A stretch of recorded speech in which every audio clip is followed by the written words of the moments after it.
Thank you for tuning into my video today on exploring why self-care is so difficult.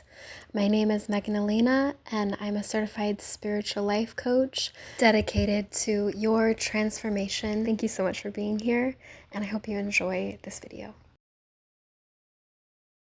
So I had this insight and I wanted to share it, and what it is something that hit me really deeply, and I was really looking into why is self-care so difficult? Like, why is it so difficult at certain times, in certain instances? And I looked deeper within my own subconscious, and I was expanding that outward and thinking there must be a lot of other people who experience this as well. But the insight that came to me is that your conscience could be very upset at you. Like, your conscience could be upset at your past actions, your past decisions. Your conscience could be upset even at the results that came from trauma. Your conscience could be upset with you for a various amount of reasons. And so because of that, your subconscious almost like acts as a restricting agent to allowing you to actually take care of yourself the way you truly need. So the way I was thinking of it is like, it's almost as if your conscience almost wants to break up with you. Like the you that is a part of the decision making. Now, the insight here that I want to share is that through personal growth that is transformational, able to change whether it's neurological wiring, choices, behavior patterns, but that type of personal growth work, which is honestly self-reflective and healing and humbling, to the point where you desire growth and change, and you have to be able to like open to this pocket of, okay, there might be a better way of operating and existing in the world than I'm doing, and I'm open to finding that. That is a way that you can heal that split and that divide that is happening between your conscience and whatever is driving your decisions. So that's a lot of the work that I do, that I help people with, is to get you back in connection with the part of you that is making the decisions, and are those decisions in alignment with your core values, and have you refreshed to find out what those truly are now. Another insight I had into why it is and can be difficult to act on the self-care that is so important just for maintaining like a positive sense in your spirit, a positive sense in your soul, whether that is, taking care of your physical body better, eating healthier foods, actually choosing movement that allows you to be in the form that you'd like. And it also comes back to decisions. Like, self-care is also decisions that are helping and supporting you to create the best possible moment. Like, when I got that realization and it hit me, I was writing this down as I was sort of in an experience of meditative self-care in the bath, and I just had these insights just like flowing, and I just started writing. And that was a powerful insight for me, that self-care is like a discipline, and it is difficult, and it is requiring of immense willpower. Specifically so when you have gone through immense trauma.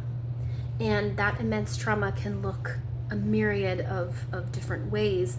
And another type of trauma that is often not spoke about to the degree that it could be is the trauma of regretting a decision that had a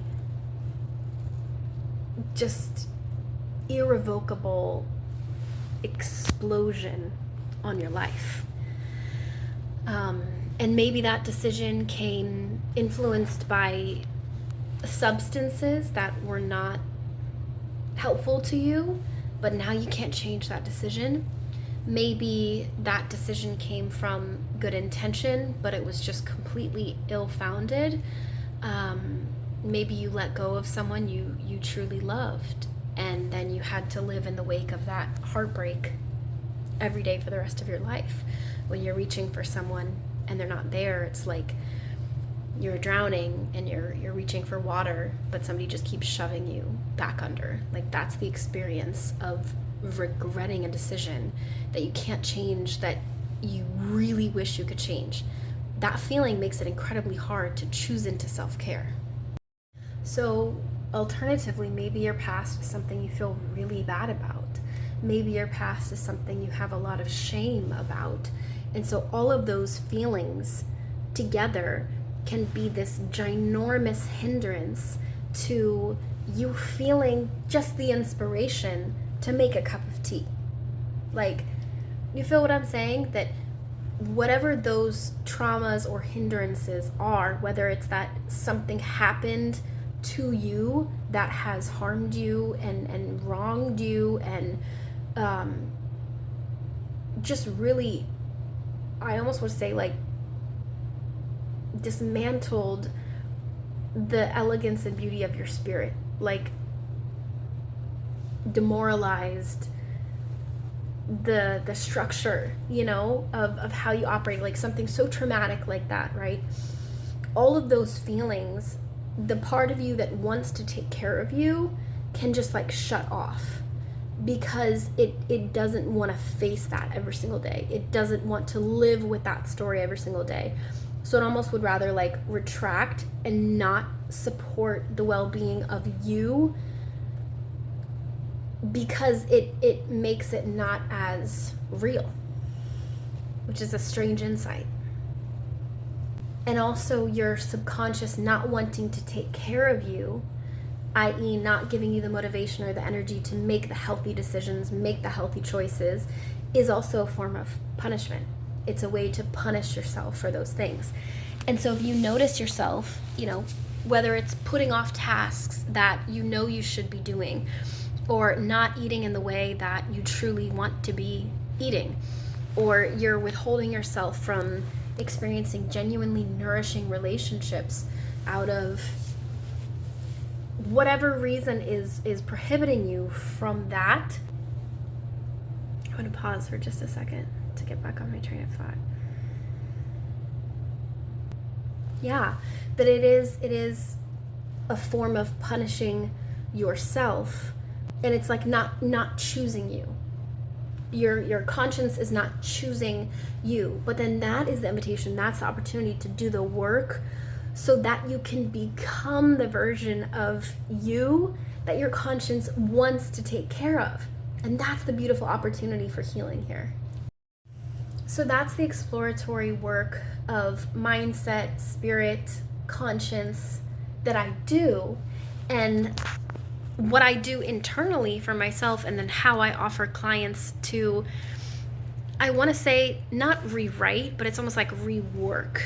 I like that because I think there's so many really unhealthy, albeit toxic, spiritual premises of like just writing out a new script for your life and envisioning and dreaming, and it's like, but there's no actual work on the psyche that was traumatized. There's no actual work on the psyche that perhaps its decision making barometer is a little bit out of whack and needs to be tweaked back into integrity. I feel like these things are so paramount first and foremost before we ever begin that journey of trying to create a different life experience. But what I'm loving lately is recognizing that a new life experience starts with those small window moments. Those small window moments of how are you creating this moment to be a representation of the life that you'd like to live? How is this moment a fragment of the tapestry that you'd like your entire life to look like? So that's been a really huge healing practice for me to live into. Whether that is choosing a moment to practice yoga when everything in my body is saying exhausted, tired, overwhelmed, don't feel like it, no, not happening. What is it that gets the mat out and starts practicing? What is that? And to me, that is this essence of your soul's power to override the momentary feeling. And to me, that shows you're truly conscious. You're truly conscious. I would say your conscience is leading you when you have the ability to make decisions not from a momentary feeling. Like, you have to have an override faculty, an override capacity in your mind, in your I think your mind is such an important word to say, because there's so many teachings in a spiritual community to really, like, almost just shut your mind off and put it over to the side. It's like, no, no, no, no. Your mind is a great tool and a necessary ally in order for you to really get in line with the type of person you need to be to create a life of joy, a life of harmony. Sorry, the audio on that last video was a little bit strange, I think, because I'm recording so much and it's probably a lot of energy for my phone to hold, and then a lot of data as well. So I think this one is going to match up my words and then the video feedback as well. So that's just, to me, a really exciting thing, a really exciting journey. And then you get to a place where your conscience gets to be the one that is saying, okay, I'm leading this. And to me, that's that shift that happens where you go from operating based on momentary feelings of what is comforting or what is not comforting, leading your life, versus your conscience is leading your life. And you've done the work. And what I mean by the work is like excavating, like chiseling away. And it really is a difficult, hard act of like how you would chisel. I almost feel like this like stone sculpture, you know, that would not be an easy task. That would not be an easy undertaking. And that's really what it is. You have to like chisel away the part of you that makes those unhealthy decisions, that makes those like toxic reactions, that makes those split second decisions that actually harm your future. You know, it's like getting back the reins to your conscience to lead a life of love and purpose and dignity. And so one of the things that I usually teach, and it's one of the things that I've been practicing for myself, is whatever you notice, and this, I'm going to say this because it's like so many people want to shy away from owning this, but it's like, bro, just be real, accept it. Every person watching this most likely has a toxic trait. And just try to ask the people in your life, hey, what's my toxic trait? I guarantee they'll have a list for you of what it is. So be ready, because that's like a healing salve. That's a nourishment if you actually want to do the work. But be cautious and careful about who you ask, because not everybody is going to give you an answer that truly supports your well-being. Some people may give you an answer that supports their comfort. There's a difference between that. So I would ask somebody who's doing personal work on themselves, but who also loves you and sees the vision of where you want to be. And so they can give you an answer that helps you tweak the character qualities or the decisions or the actions you've done that would, once shifted, then support you in going in the direction, you know, of your soul's true north, you know, your true trajectory. You know what I mean? And how can I say this? Like, not just getting feedback of how to be more pleasant to other people, but how to actually heal. So that's just, you know, one little practice that is available. I'm just reading from my notes because I just sat down and I was writing for like probably 3 hours. I had all this just like insight flowing through me, so I had to write it down. So what I encourage when you're on a personal growth journey, and, you know, if you were to work with me, this would be an example of what I would guide you into. And it would typically be like, what is the opposite direction of the actions or the choices in your life that have caused chaos? Like, what would be the opposite trajectory? If you've been in different scenes that don't have a source, like a life source of God, maybe you need that. Maybe that is spending more time slow and still in nature. Maybe that is challenging yourself. So these are the practices that I guide people, clients into, and myself as well. And it's oftentimes geared within the parameters of, a lot of times, the healing that you're looking for is on the opposite spectrum of the decisions and the choices that have been causing havoc in your life. So maybe that is getting you connected with God, getting you back connected with God, and having that wellspring life source of a truly God nutrient supply to your mind, to your body, to your soul.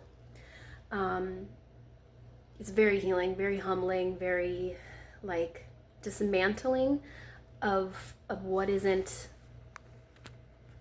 accurately true or good, for longevity, for harmony, like so much.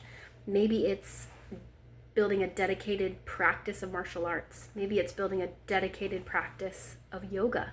Maybe it's spending more time in nature. Maybe it's doing the opposite of what you usually do. And it's also learning how to, in essence, control your emotional response to life. So it's that leadership internally that says, oh yeah, you're gonna take that class. You don't feel like it? Okay, but you're going. Or it's that sense of, when you're angry or you're triggered, you're not gonna speak from that place. You're gonna wait. You're gonna pause. You're gonna breathe.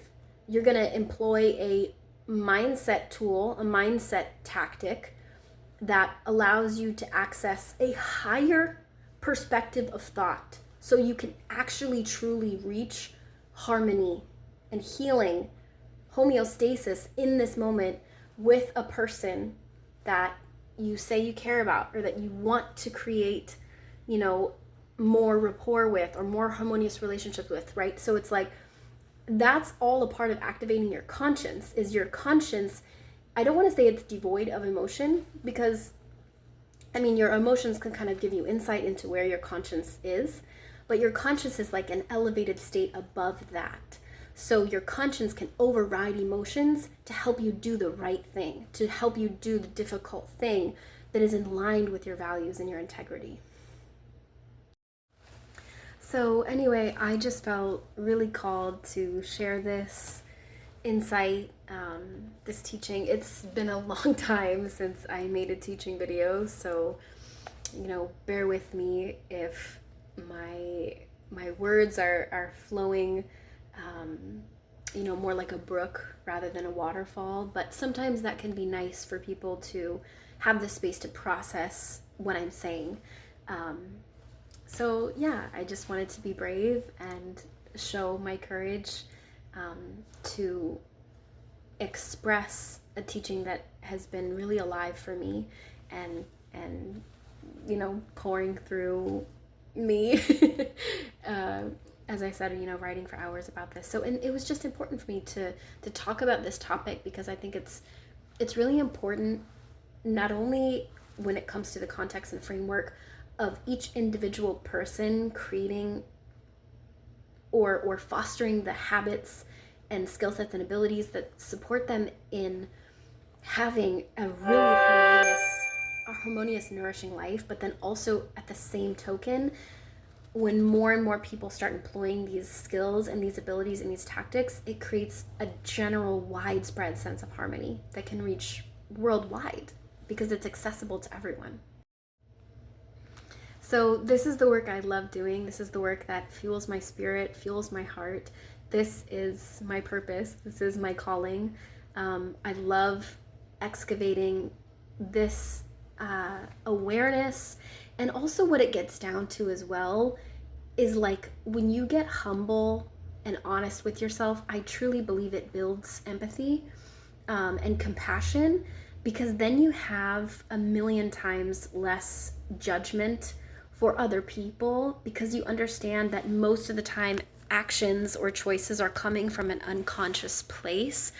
And that's why they're so chaotic, or they're so havoc inducing. Anybody that's inflicting harm, you can just be rest assured that they are not in a place of conscious self-awareness where their integrity is leading. They're unconscious, or something else unhealthy is leading and driving their actions, or is guiding the motives for their behaviors. And so I feel like that brings in a lot of, like, not forgiveness, but sort of, because you understand the shift it could take to change every action to be more harmonious, which is that self-awareness, reflection, and healing work.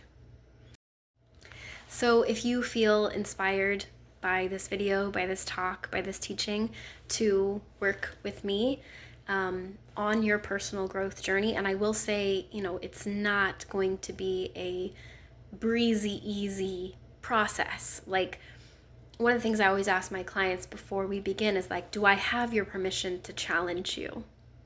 Do I have your permission to say the uncomfortable things? Because it's like when I'm working with a client,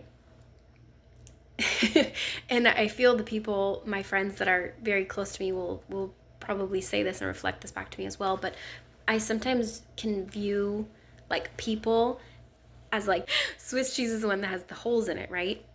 And so it's like I see sometimes the holes, and I'll just like speak to that energy that I'm feeling, and then I help them open it, and then do the inner work that it takes to like fill it with healthier mindsets, healthier practices, healthier tools. And then sometimes it's like insight work. Sometimes it is looking at, your past family dynamics. Sometimes it's trauma work. Sometimes it's like meditation and reflection. It's so beautiful and complex and deep, but I love it. So yeah, a lot of my work focuses around somatic psychology too. So it's like incorporating your body and your mind, and allowing your psyche to have a safe place to heal, to explore. And for me, I feel as a coach, one of my like grounding pillars is I truly believe empathy is one of the highest forms of intelligence. And I've never heard that expressed anywhere. That's just my internal belief, my internal feeling and sense, and I want to say like truly a guiding force in my life, because that's something I'm always reaching for that. And I value having connections with people who value that too. Whether that is, I value working with a client that also values deepening their empathy, because that's something I can really give you when you're sharing with me an experience of like a traumatic moment you had or a trigger you had with somebody. I can give you that insight into perhaps how that person may be operating, or like how their wiring is influencing what happened. And so when you take a step back and you breathe into empathy, it allows you to have access to the energy that can actually transform your experience into more harmonious encounters.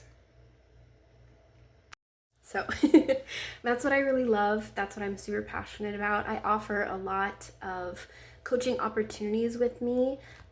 If you're local, you can absolutely work with me in person just as a coach and a mentor. And we can go to cafes, and you can sit with me and talk to me about the challenges coming up in your life. And then I can offer you, insight and practices, and help you kind of, I want to say, like, clear your soul, clear the imprints that have really caused trauma and havoc in your life. And there's a lot of spiritual practices that I do for myself and that I also bring to my clients, and their experiences that you'll learn if and when you work with me. It has a lot of, I've studied a lot of Tibetan Buddhism. I was raised Christian, so there's influence of of that. I also have studied various spiritual traditions from around the world. I lived in China for a year. I'm a certified spiritual life coach. I'm a 200-hour registered yoga teacher. So I have actually in the lineage of Manorma as one of my gurus. So she was in the direct lineage of the 12 fathers of yoga. So it's like my practice is steeped, I want to say, in something ancient. And that's what I love to give you, is something organic and true that will really be a salve for your life. I also offer online mentorship. So if you're not, in close proximity to me, you can also still access working with me one-on-one. It could be through a video coaching call, or a lot of times I've had the most transformational experience with clients when I do phone calls. So that way the person doesn't have to worry about, okay, what is my face looking like, or looking at their reflection, but they're more just like actually able to go within. So that can oftentimes be a really healing experience if somebody who's like wanting to do personal transformation work, but they also have anxiety and like kind of some self-criticism of getting on video. Totally fine. I totally accept and love to work with people just through phone call. Like it sort of be like telehealth, sort of like that.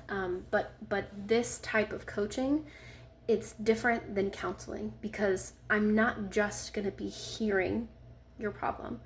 I'm going to be, yes, hearing, and then we're also going to be setting parameters for the growth experience. We're going to be setting, goals, and then we're going to be doing transformational healing processes to move whatever trauma is there out of your body. And then also, like, as I said, reworking your psyche to be more harmonious. And that's probably my biggest why too in doing this work, is because the more people that become conscious, self-aware, considerate, compassionate, insightful, deep, purpose-driven, warm, loving, like enlivened people, the more harmony there can be in the world. And so it's like I don't just have the desire to support individual people. And for me, it's not even about like only wanting to work with the people who can afford working with me. I always, if I can, make it available for anyone to work with me at whatever rate, so that anyone who wants to experience the transformational work that I can provide gets to. Because that's something I really see is hugely missing in the personal development world, because I really do feel like, I don't know, when you look at the life wheel, it's like there's so many elements that can give you fulfillment: life, relationships, health, spirituality, finances, fitness, but there's also contribution and giving back. And so it's like that has to be a pillar if the work you're providing as a coach truly is service. Like there needs to be some element of pro bono, gratis, as well as paid work, So I do have coaching packages and monthly rates at set prices. But if you message me saying, that that's just out of reach for you for whatever reason, but like this is something you could do, or, you're open to like a payment plan, or let's say you have some skill or service you could trade to me, I am open and flexible to those things, because I don't like to be elitist or excluding people that truly deserve or need to be able to really experience profound healing in their life.